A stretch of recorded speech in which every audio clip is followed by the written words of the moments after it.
కానీ మీరు ఇందాక ఒక స్టేట్మెంట్ ఇచ్చారు. దేశం మొత్తంలో ఇదొక పెద్ద పెళ్లి హ్మ్. అనే ఒక స్టేట్మెంట్.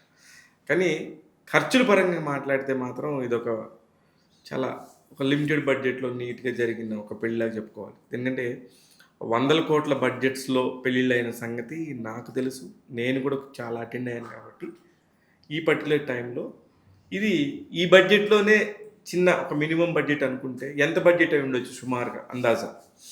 బట్ క్విక్లీ అండి, మనం కొన్ని వందల కోట్లలో మ్యారేజ్ మన ఇండియాలో జరిగాయి, బయట కూడా జరుగుతుంటాయి.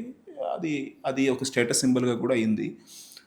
యాక్చువల్గా మీరు ఇక్కడ నోటీస్ చేస్తే మన డబ్బు ప్రస్తావన పక్కన పెట్టి తక్కువ పెట్టాము ఎక్కువ పెట్టాము కూడా వెళ్ళట్లేదు. నేను అసలు పక్క పెట్టి మీరు చూసుంటే వాటికి దాటి ఆ, చాలామంది ఎందుకు ఇష్టపడుతూ లైక్స్ ఇస్తూ ఇదంతా చేశారు అంటే, ఒకటి ఆ, చాలా అందంగా జరిగింది. అంటే చాలా మన ఇంట్లో ఒక పెళ్లి చేసుకుంటే ఎగ్జాక్ట్‌లీ. మనం ఇలా చేసుకుంటే బాగుంటుంది, ఒక పెళ్లి కొడుకు ఇలా తయారైతే బాగుంటుంది, ఒక పెళ్లి కూతురు ఇలా అంత నవ్వుతూ అంత సంతోషంగా ఉంటూ ఆ, ఇప్పుడు మేము డెస్టినేషన్ వెడ్డింగ్ చేసాము, అంటే ఉదయపూర్లో చేసాము.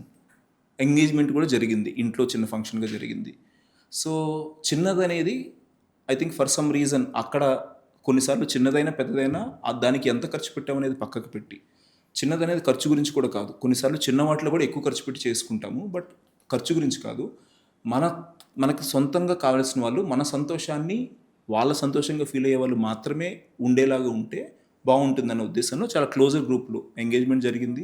దాని తర్వాత ఎప్పుడైతే వెడ్డింగ్ జరిగిందో, వెడ్డింగ్కి వెళ్ళే ముందు రోజునే విజయ్ గారు రష్మిక గారు అనౌన్స్ చేశారు, ఇట్ ఈస్ కాల్డ్ విరోష్, అవును. ఇంకా ఫ్యూ డేస్లో అవుతుంది అన్నట్లు.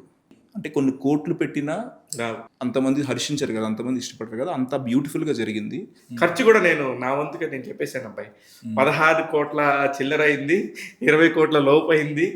ఇది ఖచ్చితమైన నెంబరు అని చెప్పాను. మీరు బయటికెళ్ళి పెళ్లి చేసుకుంది ఎక్కువ కాబట్టి, ఇక్కడికి వచ్చినాక ఎట్లాగూ తాజ్ కృష్ణాలో ఏం జరిగి ఉంటది, మహబూబ్ నగర్‌లో ఏం జరిగి ఉంటది, ఇయన్నీ ఐడియా ఉంటది కాబట్టి ఒక అందాజాగా ఒక లెక్క అనుకోని మేము మీ పీఆర్ టీమ్‌లో అందరం కలిసి కూర్చొని అనుకున్న లెక్క ఇది.